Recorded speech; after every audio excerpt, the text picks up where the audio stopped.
بسم الله الرحمن الرحيم. السلام عليكم ورحمة الله وبركاته. إن الحمد لله نحمده ونستعينه ونستغفره ونعوذ بالله من شرور أنفسنا ومن سيئات أعمالنا. من يهده الله فلا مضل له ومن يضلل فلا هادي له، وأشهد أن لا إله إلا الله وحده لا شريك له، وأشهد أن محمدا عبده ورسوله. يا أيها الذين آمنوا اتقوا الله حق تقاته ولا تموتن إلا وأنتم مسلمون. يا أيها الناس اتقوا ربكم الذي خلقكم من نفس واحدة وخلق منها زوجها وبث منهما رجالا كثيرا ونساء، واتقوا الله الذي تساءلون به والأرحام إن الله كان عليكم رقيبا. يا أيها الذين آمنوا اتقوا الله وقولوا قولا سديدا يصلح لكم أعمالكم ويغفر لكم ذنوبكم، ومن يطع الله ورسوله فقد فاز فوزا عظيما. أما بعد، فإن أصدق الحديث كتاب الله عز وجل، وخير الهدي هدي محمد صلى الله عليه وعلى آله وسلم، وشر الأمور محدثاتها، فإن كل محدثة بدعة، وكل بدعة ضلالة، وكل ضلالة في النار. Ma'asyiral muslimin rahimakumullah. Alhamdulillah, pada malam hari ini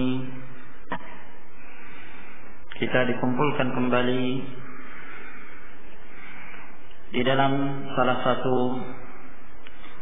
rumah-rumah Allah Subhanahu wa taala, sebaik-baik tempat yang ada di muka bumi, di mana kita berkumpul dalam rangka untuk melanjutkan pengajian kita dari pembahasan kitab Bulughul Maram min Adillatil Ahkam. Pada pertemuan yang lalu kita telah sampai kepada hadis Ziyad bin Al-Harith.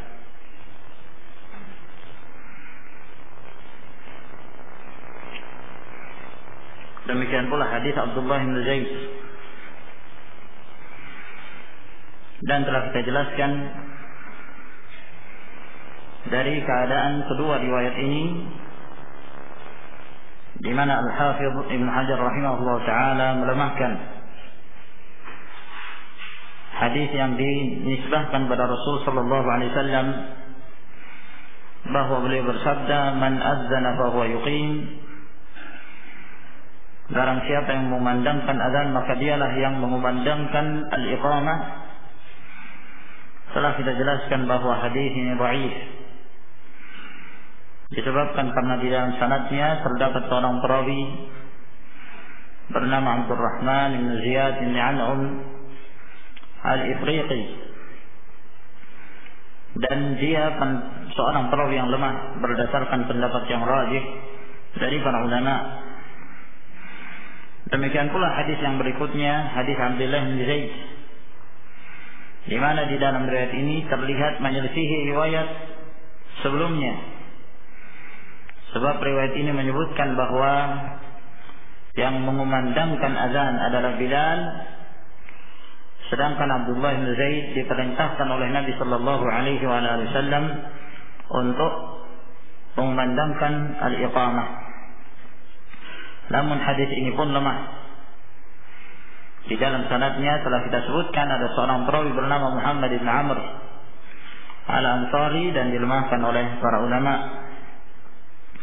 Walhasil bahwa apa yang telah kita sebutkan dahulu menjelaskan bahwa hadis-hadis yang sahih yang datang dari Nabi sallallahu alaihi wasallam dan dari perbuatan para sahabat bahwa yang mengumandangkan al-adhan maka semestinya dialah yang mengumandangkan al-iqamah. Ini asal hukumnya, dan inilah yang diketahui dari amalan para muazzinin, orang-orang yang mengumandangkan adzan dari kalangan para sahabat ridwanullahi alaihim ajma'in. Namun yang demikian ini bukan syarat, bukanlah suatu syarat yang mengumandangkan adzan maka dia pula lah yang harus menjadi seorang yang mengumandangkan iqamah. Apabila seorang muadzin memiliki uzur setelah dia mengumandangkan adzan, maka diperbolehkan bagi selain muadzin untuk mengumandangkan al-iqamah. Kita lanjutkan kembali ke hadis yang berikutnya. Berkata Al-Hafidh Abu al-Fadl Ahmad bin Ali bin Hajar Al-Asqalani rahimahullah ta'ala an Abi Hurairah qala, dari Abu Hurairah radhiyallahu ta'ala anhu, beliau berkata, qala Rasulullah sallallahu alaihi wa ala alihi wasallam,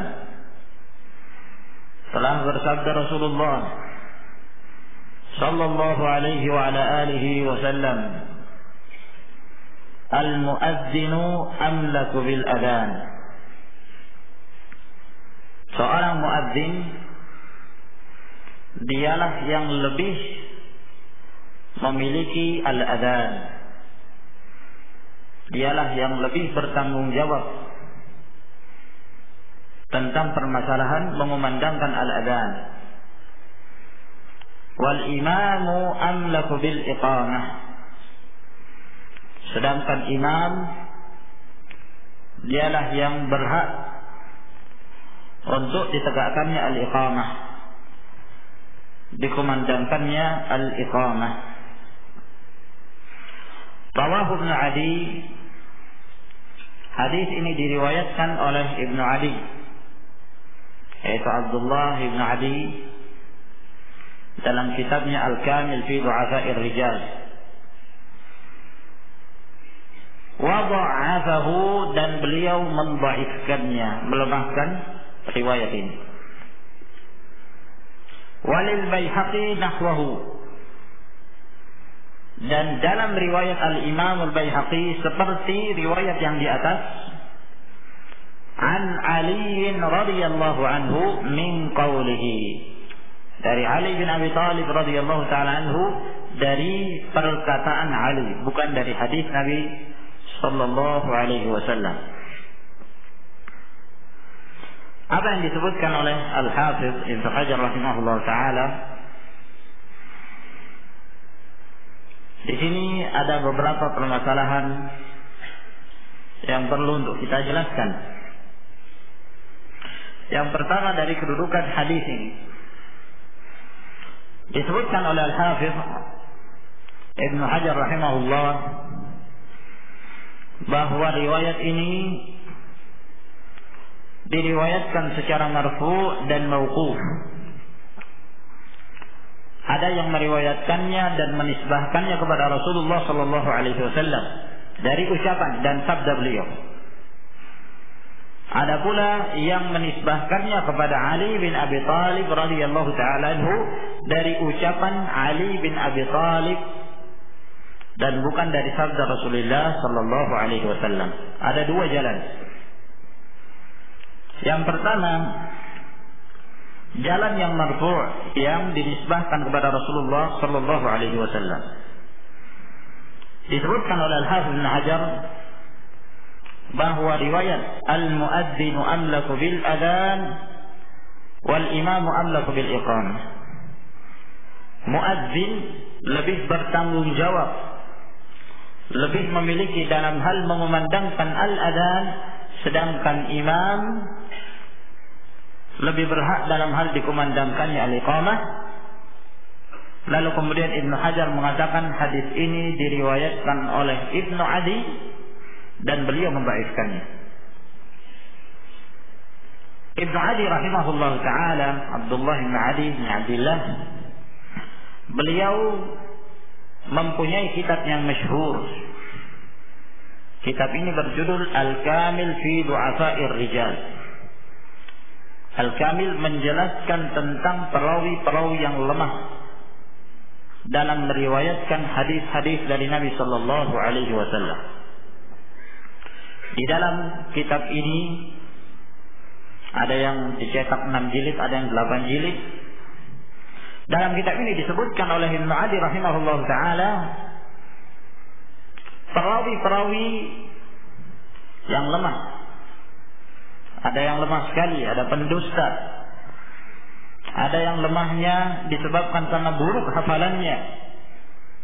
Ada perawi-perawi yang thiqah, yang terpercaya dalam hal agamanya tapi lemah dalam hal periwayatannya.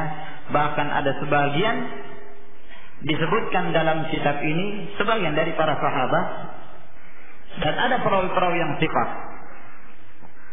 Akan tetapi maksud dan tujuan dari Al-Hafiz Ibnu Adi rahimahullah ta'ala dalam mengarang kitab ini adalah untuk mengumpulkan perawi-perawi yang dibicarakan hadisnya, yang mendapatkan kritikan dalam periwayatan-periwayatannya. Kalau dia seorang perawi pendusta, itu jelas ditolak hadisnya. Seorang perawi yang lemah, mungkar, matruk, ditolak hadisnya. Akan tetapi terkadang beliau menyebutkan biografi sahabi, salah seorang dari sahabat Nabi SAW dalam kitab ini, bukan untuk menyebutkan lemahnya seorang sahabat, karena tidak seorang pun dari kalangan para sahabat Nabi SAW yang lemah. Akan tetapi maksud beliau, karena beliau hendak menyebutkan hadis yang dinisbahkan kepada sahabat tersebut, dan penisbahan ini adalah penisbahan yang tidak benar, tidak sahih. Dan terkadang beliau menyebutkan perawi-perawi yang terpercaya dalam kitab ini disebabkan karena sebagian riwayatnya diingkari oleh para ulama. Sebab kita perlu mengetahui bahwa terkadang ada seorang perawi, ya, walaupun dia seorang yang terpelihara dalam meriwayatkan hadis, hafizun thiqah, namun kadang-kadang salah dalam meriwayatkan hadis, keliru. Nah, Ibnu Adi rahimahullah ta'ala mengecek, ya, hadis-hadis yang terjadi kekeliruan dalam riwayat tersebut, sehingga beliau sebutkan. Dari sini menjelaskan kepada kita bahwa mayoritas hadis-hadis yang disebutkan oleh Ibnu Adi dalam kitabnya Al-Kamil fi Du'afa'ir Rijal, mayoritas hadis tersebut adalah hadis-hadis yang dhaif, yang tidak bisa dijadikan sebagai hujjah. Ya. Jadi sebenarnya ketika Al-Hafiz menyebutkan bahwa hadis ini diriwayatkan oleh Ibnu Adi, kita sudah bisa melihat kalau Ibnu Adi meriwayatkan dan itu diriwayatkan dalam kitabnya Al-Kamil, ini mengisyaratkan bahwa riwayat ini lemah. Riwayat ini lemah. Apalagi apabila beliau telah menjelaskan wa dha'afahu, dan Ibnu Adi mendhaifkan. Dan memang benar hadis ini diriwayatkan oleh Ibnu Adi, berasal dari jalan Syarik Ibn Abdillah An-Nakhai Al-Qadhi, meriwayatkan dari Al-A'mash, dari Abu Saleh, dari Abu Hurairah radhiyallahu ta'ala anhu. Dalam jalur sanad ini ada seorang perawi yang bernama Syarik Ibn Abdillah An-Nakhai Al-Qadhi.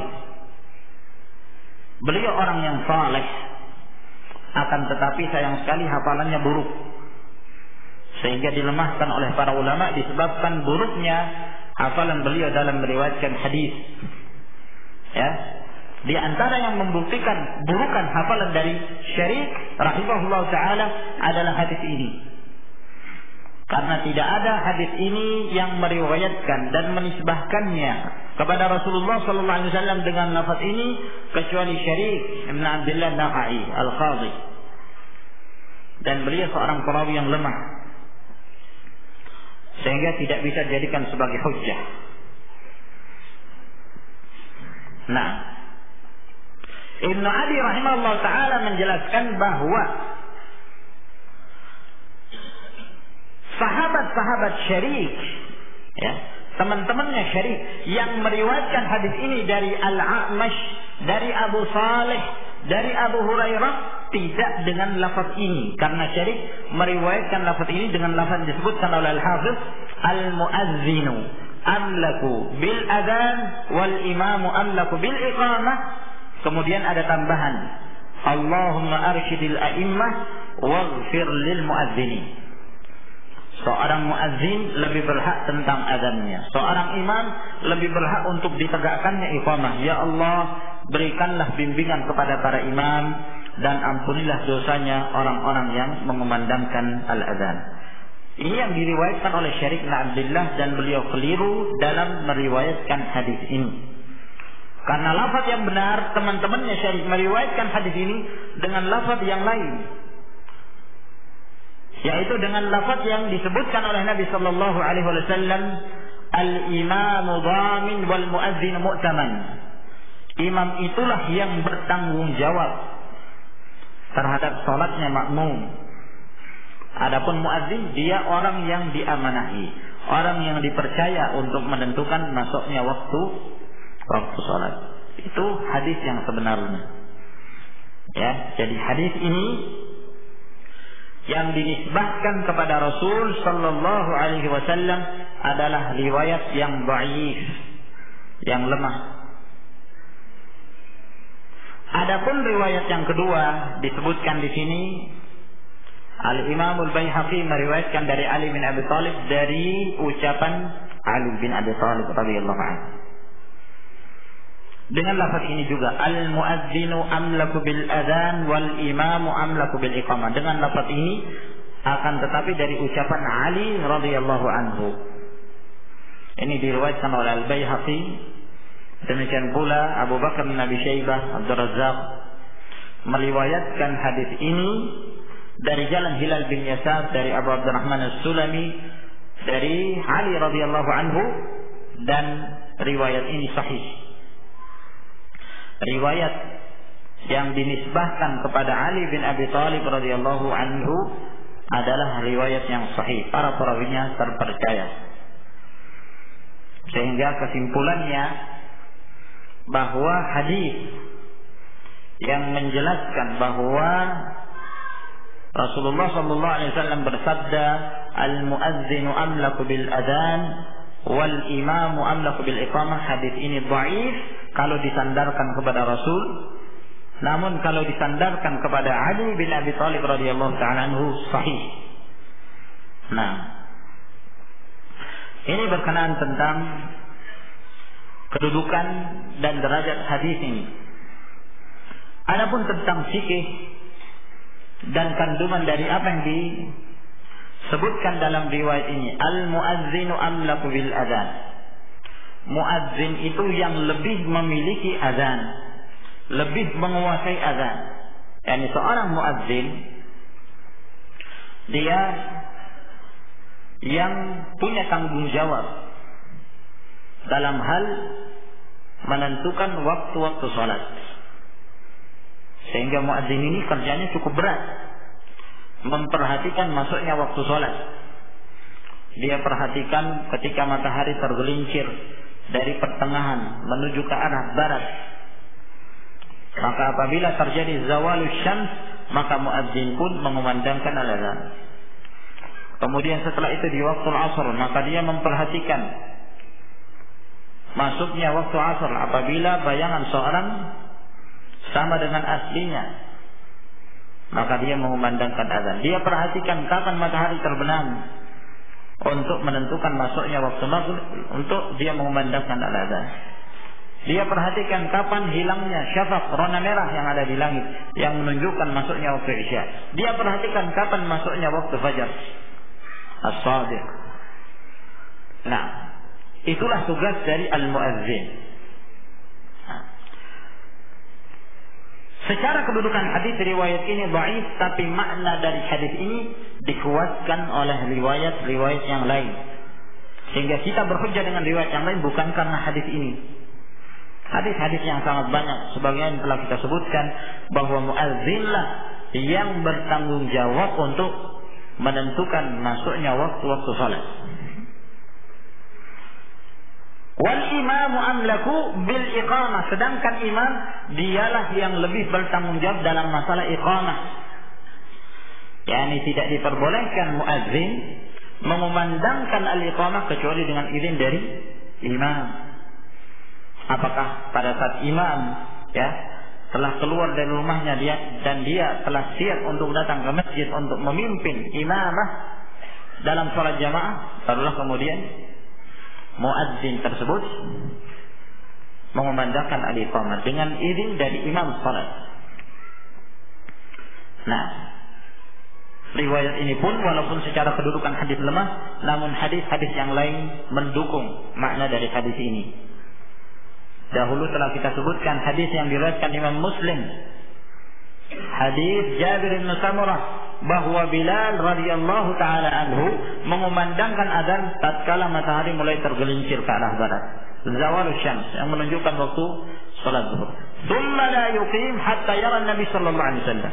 Kemudian beliau tidak mengumandangkan al-iqamah sampai beliau melihat Rasulullah sallallahu alaihi wasallam. Fa idza dakhala Nabi alaihi salatu wasallam aqama lis-salati hina yarah. Maka apabila Nabi sallallahu alaihi wasallam telah masuk siap untuk memimpin salat, maka beliau pun mengumandangkan al-iqamah pada saat beliau melihat Rasul sallallahu alaihi wasallam. Nah, sehingga dalam hal ini hadis ini secara makna benar. Muazzin bertanggung jawab untuk menentukan waktu-waktu salat. Nah, apabila ada orang lain selain dari muazzin ingin memandangkan azan, tidak diperbolehkan. Apabila telah ditetapkan di sana sebagai muazzin, terkecuali apabila dia telah mengizinkan, karena dialah yang bertanggung jawab, dialah yang ditetapkan sebagai muazzin. Nah, imam tidak diperbolehkan untuk mengatur si muazzin terkecuali apabila ada maslahah. Jika ada hajat, imam boleh untuk memerintahkan muazzin mengakhirkan misalnya. Akhirkan azan boleh.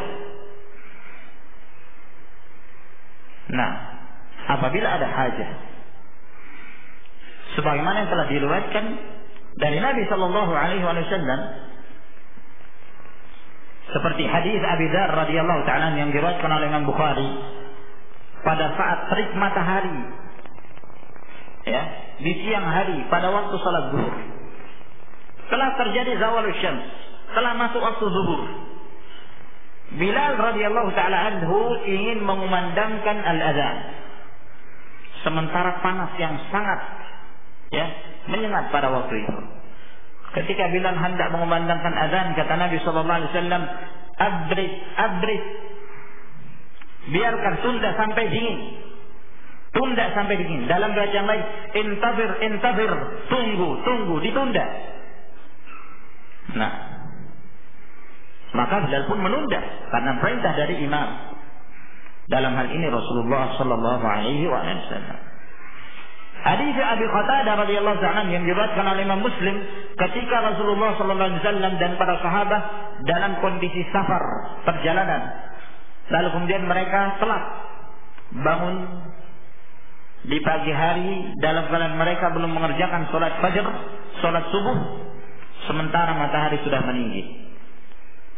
Mereka berada di satu tempat. Pada saat itu muadzin hendak memandangkan azan, maka Rasulullah SAW mencegah, jangan, biarkan, kita lanjutkan dulu perjalanan.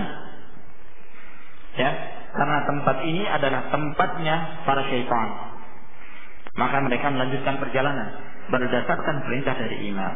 Sehingga apabila ada hajat, apabila ada maslahat untuk diakhirkan, maka diperbolehkan bagi imam untuk menegur muadzin, mengakhirkan dan yang semisalnya. Nah, dalam hal iqamah adalah tanggung jawab dari imam. Jika imam telah mengirimkan, di antara salah satu izinnya apabila imam telah keluar dari rumahnya dan dilihat oleh muazzin, maka boleh bagi muazzin untuk mengumandangkan al-iqamah. Ada hadis yang diriwayatkan oleh Imam Al-Bukhari, kata Rasulullah sallallahu alaihi wasallam, "Idza uqimatis salatu fala taqumu hatta tarawni." Apabila telah ditegakkan salat, jangan kalian berdiri sampai kalian melihat aku. Ini sampai kalian melihat imam. Jangan kalian berdiri walaupun telah ditegakkan salat. Nah, ini menunjukkan bahwa sebagian memahami bahwa boleh bagi seorang muazzin untuk mengumandangkan iqamah walaupun tanpa izin dari imam. Namun pendapat ini keliru. Sebab dalam beberapa riwayat menjelaskan tentang riwayat ini, Rasulullah sallallahu alaihi wasallam Bilal radhiyallahu ta'ala telah mendatangi rumahnya Nabi sallallahu alaihi wasallam dan meminta izin kepada beliau untuk iqamah, dan beliau telah mengumandangkan al-iqamah. Hanya saja kaum muslimin belum bangkit dari tempatnya disebabkan karena mereka belum melihat Nabi sallallahu alaihi wasallam berdasarkan perintah Rasul. Ya. Jadi iqamah tersebut tetap dengan izin al-imam. Tetap dengan izin al-imam. Nah, dalam hal perizinan dari al-imam, maka boleh seorang muazzin datang kepada imam. Gimana? Apakah saya iqamah? Nah, atau secara urf, secara kebiasaan begitu melihat imam, ya, datangnya imam menunjukkan bahwa dia telah siap untuk memimpin salat. Nah, jadi apakah secara ucapan atau secara urf, secara kebiasaan? Terkecuali apabila dikhawatirkan akan meninggalkan satu kemaslahatan dalam hal menunggu imam, mungkin imamnya terlalu lama, atau dikhawatirkan imam tidak akan datang karena ada hajah tertentu, maka diperbolehkan bagi muazzin atau bagi para makmum untuk menentukan penggantinya. Untuk menentukan pengganti. Misalnya telah ditanya sudah lama, kemana imamnya ini? Nah, mungkin ada hajat tertentu. Nah, kalau dia telah mewakilkan pada seorang, maka kepada wakilnya. Tapi kalau dia tidak mewakilkan, maka diperbolehkan bagi kaum muslimin untuk mengangkat siapa yang pantas di antara mereka untuk menjadi al-imam. Walaupun ternyata setelah imam pengganti ini telah menegakkan salat, lalu kemudian datanglah imam yang asli. Tidak mengapa yang demikian. Makanya dalam riwayat yang disebutkan oleh Bukhari dan Muslim, dari hadis yang panjang, hadis Sahl bin Sa'ad radhiyallahu taala anhu, suatu ketika Rasulullah sallallahu alaihi wasallam beliau memiliki hajah mendatangi satu tempat kabilahnya Banu Amr bin Auf. Rupa-rupanya Banu Amr bin Auf ini sedang terjadi percekcokan, bahkan perkelahian di antara mereka. Maka Rasulullah sallallahu alaihi wasallam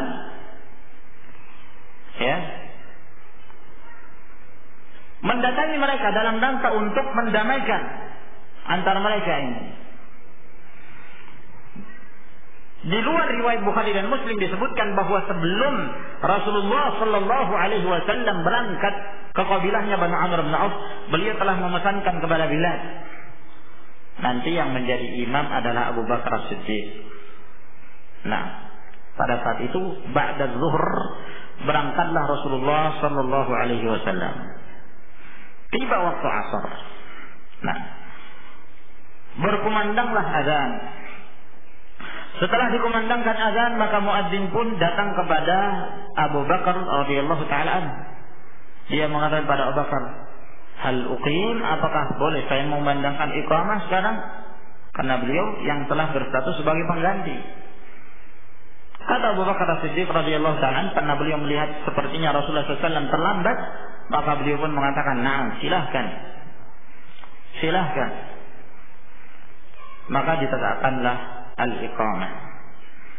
Maka pada saat itu Abu Bakar As-Siddiq radhiyallahu taala anhu memimpin salat. Pada saat beliau memimpin salat di pertengahan, pada saat sedang dikerjakannya salat jamaah, tiba-tiba Rasulullah sallallahu alaihi wasallam datang. Nah, dan Rasulullah alaihi salatu wassalam, kebiasaan beliau menjadi imam, dan beliaulah imam yang tetap. Kalau tidak menjadi imam, ia di saf yang pertama di belakang imam. Maka pada saat Rasulullah SAW datang, maka beliau berjalan dan di sela-sela saf beliau saf tersebut beliau masuk ke sela-selanya sampai kemudian beliau berdiri di saf yang pertama di belakang Abu Bakar As-Siddiq radhiyallahu taala anhu. Maka salatlah beliau.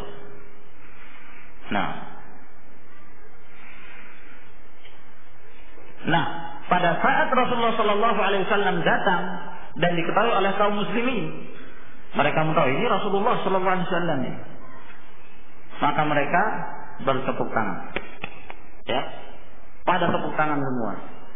Yang di sini tepuk tangan, yang di sini tepuk tangan. Nah, namun tidak dihiraukan oleh Abu Bakar As-Siddiq karena beliau tahu tidak diperbolehkan seorang itu menoleh dalam salatnya. Ya. Rasulullah sallallahu alaihi wasallam mengatakan zakat ikhtilaf yakhtalisuhu syaitan min salatil abdi. Menoleh itu adalah sambaran dari syaitan dari salatnya seorang hamba. Maka Abu Bakar tidak menoleh. Tapi karena semakin banyak yang bertepuk tangan, entah dengan tepukan tangan ataukah menepukkan di tempat yang lain, wallahu a'lam, yang jelas disebutkan bahwa mereka bertasbih semakin banyak. Maka sadarlah Abu Bakar As-Siddiq, ada apa ini? Maka beliau pun sebagai imam menoleh. Nah, ini menunjukkan bolehnya seorang menoleh apabila ada hajat. Ya. Bahkan Rasulullah SAW pernah sholat dalam keadaan beliau memperhatikan seorang mata-mata yang beliau utus dari kaum muslimin. Dalam keadaan beliau melihat kemana orang ini pergi. Nah, maka Abu Bakar menoleh. Loh, Rasulullah ini. Ada Rasulullah SAW di belakang. Nah, ketika Abu Bakar As-Siddiq radhiyallahu anhu menoleh dan dilihat oleh Nabi sallallahu alaihi wasallam, beliau mengisyaratkan dengan tangannya, maksudnya usbut makanak, tetap di tempatmu, enggak usah mundur. Namun Abu Bakar As-Siddiq radhiyallahu ta'ala dengan merendahkan diri beliau mundur. Nah, tidak berani beliau menjadi imam sementara di belakang beliau ada Rasulullah sallallahu alaihi wasallam. Maka beliau mundur. Disebutkan dalam sebuah riwayat bahwa beliau mengucapkan alhamdulillah. Nah, alhamdulillah, beliau mundur. Akhirnya Rasulullah sallallahu alaihi wasallam yang maju. Nah, di sini juga kita mendapatkan faedah bolehnya seseorang itu berjalan di dalam salat apabila ada hajah. Abu Bakar berjalan, Rasulullah berjalan ke depan. Nah, apabila ada saf yang lubang disebabkan karena seorang yang keluar dari saf, maju. Saf yang di belakang maju untuk menutupi saf tersebut. Tidak mengapa yang demikian, boleh. Nah, maka Rasulullah sallallahu alaihi wasallam pun yang memimpin salat. Setelah selesai salat, maka beliau pun mengatakan kepada Abu Bakar As-Siddiq, "Nah, kenapa engkau wahai Abu Bakar? Nah, engkau tidak mengindahkan perintahku di saat aku memerintahkan kamu untuk tetap menjadi imam." Kata Abu Bakar As-Siddiq radhiyallahu ta'ala an, "Ma kana libni Abi Quhafah ay yusalli baina yaday Nabi sallallahu alaihi wasallam." Tidak sepantasnya Ibnu Abi Quhafah ini, yakni Abu Bakar, untuk salat di hadapannya Rasul sallallahu alaihi wasallam. Lalu kemudian beliau mengatakan pada para sahabat, "Nah, ma li ra'aitukum asraqtum tasbih." Kenapa saya melihat kalian ini terlalu banyak bertepuk dalam salat? "Idza nadakum syai'un fasabbihu fa innahu idza sabbaha ultufita ilaihi wa innamat tasfiqu lin-nisa." Apabila menimpa kalian sesuatu di dalam salat dan kalian tidak menegur, maka dengan bertasbih, subhanallah. Karena kalau seorang sudah bertasbih, maka imam itu akan menoleh apa yang terjadi. Nah, Ya. Sesungguhnya tasfik itu, tepukan itu untuk wanita. Nah, di dalam hadis ini sangat banyak sekali faedah-faedah yang bisa kita ambil, khususnya dalam hal berkenaan tentang mengerjakan sholat secara berjamaah. Namun yang menjadi syahid dari apa yang kita sebutkan ini, bahwa diperbolehkan bagi imam untuk mewakilkan apabila ada hajat. Di dalam hadis yang lain yang diriwayatkan oleh Bukhari dan Muslim dari hadis Al-Mughirah bin Syu'bah radhiyallahu ta'ala an, dalam peristiwa perang Tabuk, Al-Mughirah bin Syu'bah menceritakan bahwa beliau pada saat itu terlambat bersama Rasulullah sallallahu alaihi wasallam dari perang Tabuk. Lalu kemudian Nabi sallallahu alaihi wasallam hendak membuang hajat. Lalu kemudian beliau berwudu. Nah, maka kaum muslimin pada saat itu melihat keterlambatan Nabi sallallahu alaihi wasallam, mereka ingin salat pada waktunya. Maka mereka pun menunjuk dan mengangkat Abdurrahman bin Auf radhiyallahu ta'ala anhu yang menjadi imam. Padahal tidak ada pesan dari Nabi sallallahu alaihi wasallam sebelumnya. Mereka mengangkat Abdurrahman bin Auf yang menjadi imam. Maka diangkatlah dan beliau telah sujud dan beliau yang memimpin salat. Pada rakaat yang terakhir datanglah Rasulullah sallallahu alaihi wasallam. Nah, datanglah Nabi sallallahu alaihi wasallam. Namun tidak disebutkan di dalam riwayat ini seperti kejadian Abu Bakar Siddiq di mana beliau memecah-mecahkan shaf untuk masuk ke shaf yang terdepan, tidak disebutkan. Yang jelas Nabi sallallahu alaihi wasallam datang setelah Abdurrahman bin Auf menyelesaikan salatnya, maka Rasulullah sallallahu alaihi wasallam bangkit untuk menyempurnakan salat yang tertinggal. Setelah beliau selesai mengerjakan salat, maka beliau mengatakan, "Qad ahsantum wa asabtum." Sungguh kalian telah berbuat baik. Sungguh kalian telah benar dalam perbuatan kalian. Maka ini menunjukkan diperbolehkan apabila terlihat dari imam mungkin dia lambat dan dikhawatirkan akan keluar dari waktunya, maka boleh bagi kaum muslimin untuk menetapkan siapa yang pantas untuk menduduki kedudukan al-imam. Nah ini ma'asyiral muslimin rahimakumullah, berkenaan tentang beberapa hukum seputar masalah al-muadzin dan al-imam, dan akan disebutkan nanti pembahasan khusus berkenaan tentang masalah al-imam. Kita lanjutkan ke hadis yang berikutnya, insyaallah kita selesaikan babul adzan. Wa an Anas radhiyallahu anhu qala Rasulullah sallallahu alaihi wasallam. Dari Anas bin Malik radhiyallahu ta'ala anhu berkata, telah bersabda Rasulullah sallallahu alaihi wasallam, la yuraddu ad-du'a bainal adzan wal iqamah. Tidaklah ditolak doa itu apabila diucapkan di antara al-adzan dan al-iqamah. Rawahun Nasa'i. Hadis ini diriwayatkan oleh Imam An-Nasa'i wa sahhahu Ibnu Khuzaimah dan disahihkan oleh Ibnu Khuzaimah. Walhasil hadis ini bukan hanya Imam An-Nasa'i yang meriwayatkan, akan tetapi Abu Dawud, At-Tirmidzi, Ahmad bin Hanbal dan yang lainnya meriwayatkan hadis ini.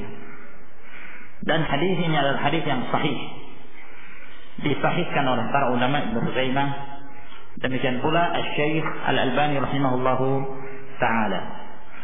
Di dalam hadis ini menjelaskan pada kita keutamaan tempat antara adzan dan iqamah, waktu antara al-adzan dan al-iqamah, bahwa antara adzan dan iqamah merupakan waktu mustajab doa, di mana doa seorang dikabulkan Allah Subhanahu wa taala secara mutlak. Apa saja dia berdoa dengan doa apa saja, pada saat dia berdoa kepada Allah Subhanahu wa taala di tempat tersebut, apa saja yang dia minta, maka niscaya akan dikabulkan Allah Subhanahu wa taala selama tidak ada pencegah-pencegahnya. Seperti doa yang mengandung dosa di dalamnya, doa yang memutuskan tali silaturahmi, atau yang semisalnya, atau dia melakukan hal-hal yang mencegah doa. Seperti yang disebutkan oleh Nabi sallallahu alaihi wasallam, ada seorang yang berjalan dalam safarnya, rambutnya berdebu, ya, acak-acakan. Nah, Lalu beliau berdoa kepada Allah Subhanahu wa taala, mengangkat kedua tangannya, mengulang-ulangi doanya, tapi tidak dikabulkan doanya oleh Allah Azza wa Jalla. Padahal ini merupakan tanda-tanda terkabulnya doa. Apa yang menyebabkan terhalangnya doa?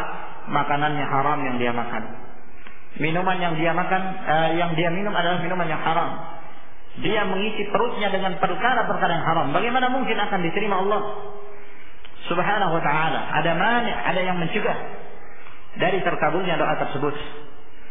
Nah, sehingga ma'asyiral muslimin rahimakumullah, doa ini adalah ini merupakan tempat yang mustajab. Namun apabila seorang tidak terkabul doanya, jangan kemudian dia mengatakan bahwa Allah Subhanahu wa taala tidak menepati janji atau sabda Nabi sallallahu alaihi wasallam tidak benar. Koreksi diri. Apakah telah benar dia dalam berdoa? Apakah sudah tidak ada pencegahnya?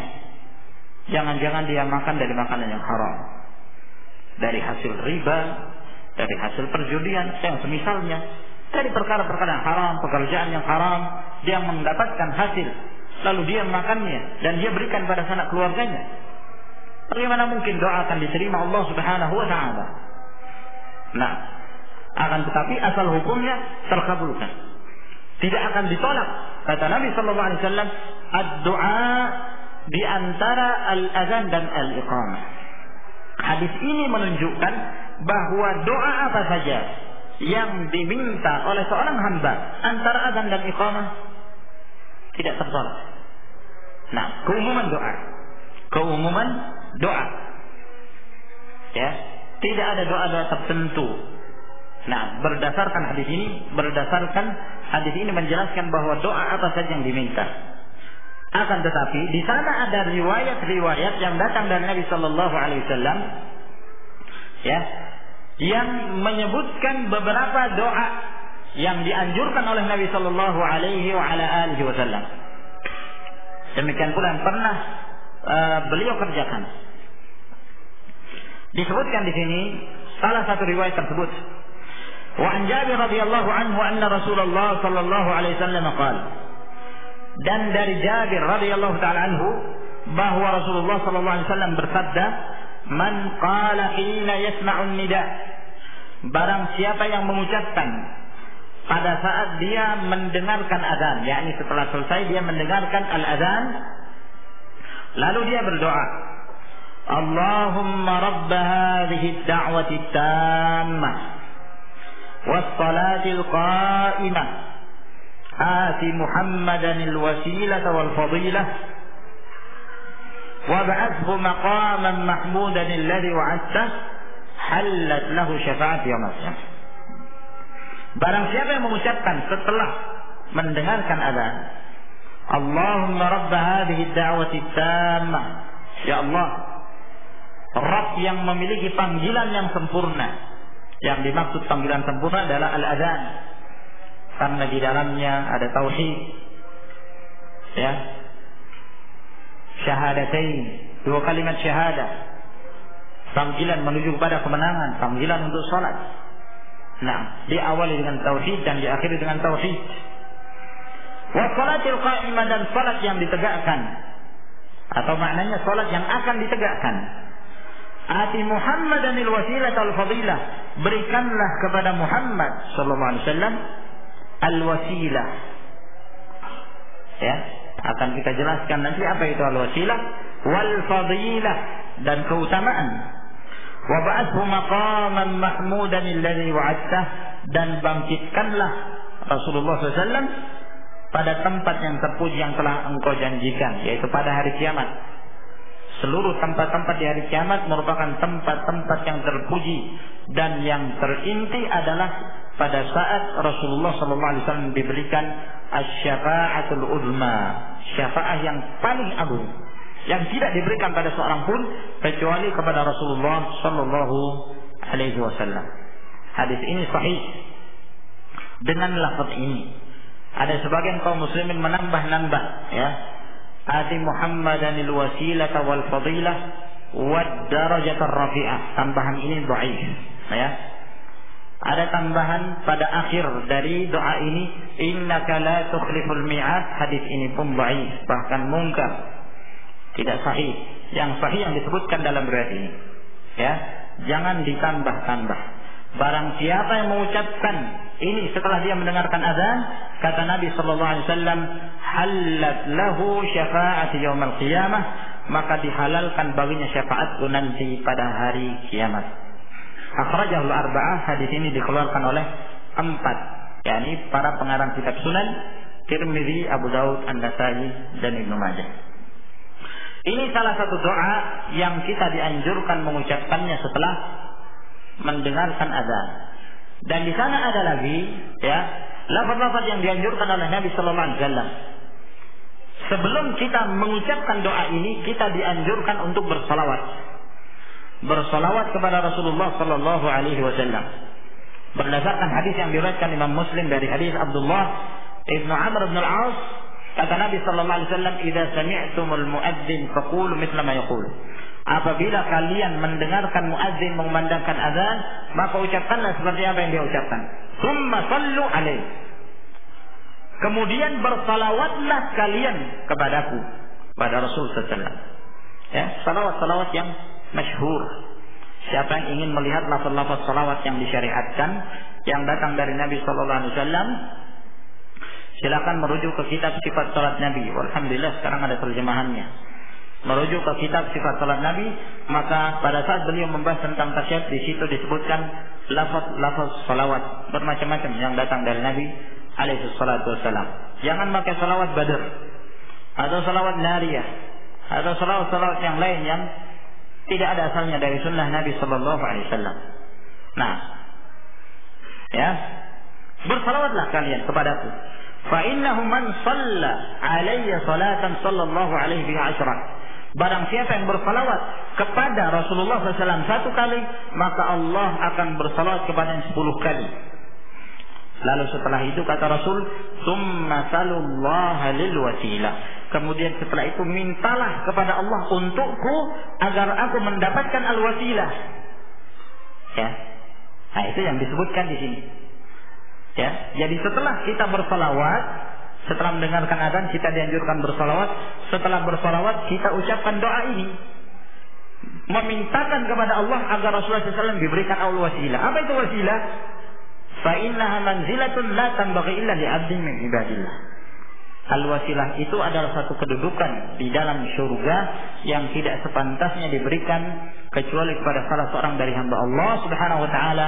Wa arju an akuna lahu, dan aku berharap akulah yang mendapatkannya, kata Rasul sallallahu alaihi wasallam.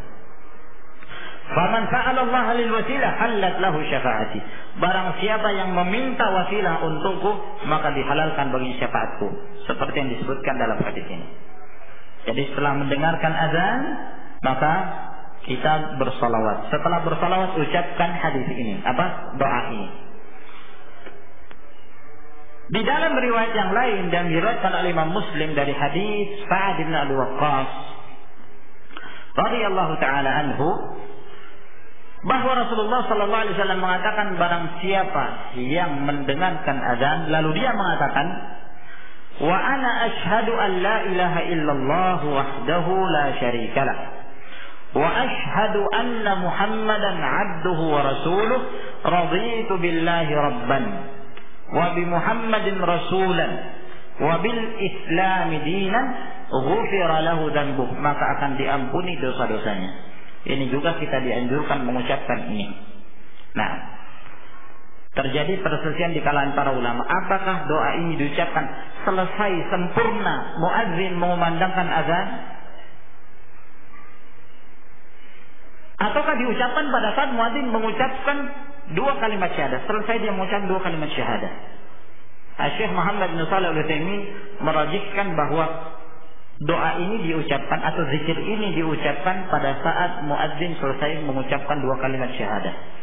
Maka dia pun membalasnya dengan, "Wa ana asyhadu an la ilaha illallah wahdahu la syarikalah wa asyhadu anna Muhammadan 'abduhu wa rasuluh, raditu billahi rabban wa bi Muhammadin rasulan wa bil Islami dinan." Nah, hadis ini diriwayatkan Imam Muslim. Ada hadis yang lain yang diriwayatkan pula oleh Abdullah bin Amr bin Al-As. Diriwayatkan oleh Abu Daud dan An-Nasa'i dalam kitabnya Amal Yawm wal Lailah, bahwa ada seseorang datang kepada Rasul sallallahu alaihi wasallam. Lalu kemudian orang ini mengatakan, ya Rasulullah, innal muazzinina yufaddilunana. Wahai Rasulullah, orang-orang yang mengumandangkan azan sudah mengalahkan kami dalam hal keutamaan. Mereka orang-orang dimuliakan, suaranya itu diperhitungkan di hari kiamat. Siapa saja yang mendengar dari kalangan jin, manusia, makhluk akan menjadi saksi di hadapan Allah Subhanahu wa taala pada hari kiamat. Mulia orang-orang yang memandangkan azan itu. Ya. Mereka telah mengalahkan kami dalam hal keutamaan, ya Rasulullah. Bagaimana, apa yang harus kami lakukan? Maka kata Rasulullah sallallahu alaihi wasallam, "Qul kama yaqul, fa idzan tahaita fasal tu'tah." Ucapkanlah seperti apa yang diucapkan oleh muadzin. Ikuti perkataan muadzin. Kalau kamu sudah selesai, maka berdoalah kamu kepada Allah, niscaya engkau akan diberikan. Hadis ini menunjukkan bahwa meminta apa saja, ya, tidak disebutkan zikir tertentu, doa tertentu. Nah, ya, dan ini juga menunjukkan bahwa yang berdoa itu yang mendengarkan azan, bukan yang muadzin, tapi yang mendengarkan. Itulah yang diucapkan oleh Nabi sallallahu alaihi wasallam dalam sekian hadis. Ada beberapa riwayat yang dhaif, ya. Hadis yang kita sebutkan tadi semuanya sahih. Ada beberapa riwayat yang dhaif. Seperti di antara yang diriwayatkan oleh Abu Daud dan At-Tirmidzi dari hadis Ummu Salamah, bahwa Ummu Salamah mengatakan Rasulullah SAW mengajarkan aku untuk mengucapkan selesai azan maghrib. Ya, sengaja kita sebutkan ini, mungkin saja suatu saat di antara kaum muslimin ada yang mendapatkan ini, ya. Maka ketahuilah bahwa riwayat ini dhaif. Nah, kata Ummu Salamah, Rasulullah SAW mengajarkan padaku apabila aku selesai mendengarkan azan maghrib untuk mengucapkan Allahumma hadza iqbalu lailika wa idbaru naharika wa aswatu du'aik faghfirli. Ya Allah, malammu telah datang, siangmu telah pergi, dan dengarkanlah suara-suara doa orang berdoa kepadamu, ampunilah aku. Riwayat ini dhaif, dilemahkan oleh Tirmidzi. Dalam hadisnya ada seorang perawi, Abu Katsir, perawi yang tidak dikenal. Ya, disebutkan oleh Sayyid Sabiq dalam kitabnya Fiqhus Sunnah, ya. Namun beliau tidak menjelaskan kedudukan hadis ini. Maka Syekh Al-Albani rahimahullah menyebutkannya dalam kitabnya Tamamul Minnah dan menjelaskan tentang kedudukan dan derajat hadis ini dan kelemahannya. Nah, dalam riwayat yang lain, ya, hadis yang kita sebutkan tadi, la yuraddu du'a bainal adzan wal iqamah. Di dalam riwayat yang lain ada tambahan, ya. Ketika Rasulullah mengatakan tidak ditolak doa antara azan dan iqamah, ini lafaz yang sahih. Kemudian dalam riwayat yang lain ada tambahan bahwa ada seorang bertanya kepada Rasulullah SAW, lalu apa yang engkau ucapkan dari doa antara azan dan iqamah? Maka Rasulullah SAW mengatakan, Salullaha al-afwa wal-afiyah fid dunya wal akhirah. Mintalah kepada Allah Subhanahu wa taala agar diberi ampunan dan keselamatan di dunia dan di akhirat. Riwayat ini pun lemah, ya. Bahkan sangat lemah. Dalam sanadnya ada dua perawi yang lemah, Yahya bin Al-Yaman dan Zaid Al-Ammi, keduanya dhaif sehingga tidak bisa dijadikan sebagai hujjah.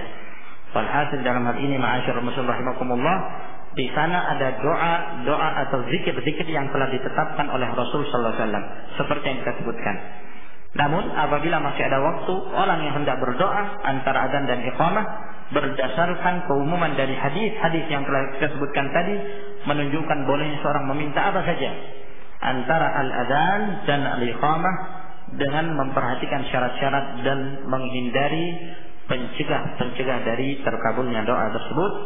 Dengan demikian kita telah menyelesaikan pembahasan kita dari babul adzan, dan insyaallah taala di pertemuan yang berikutnya kita memasuki pembahasan tentang syarat-syarat salat.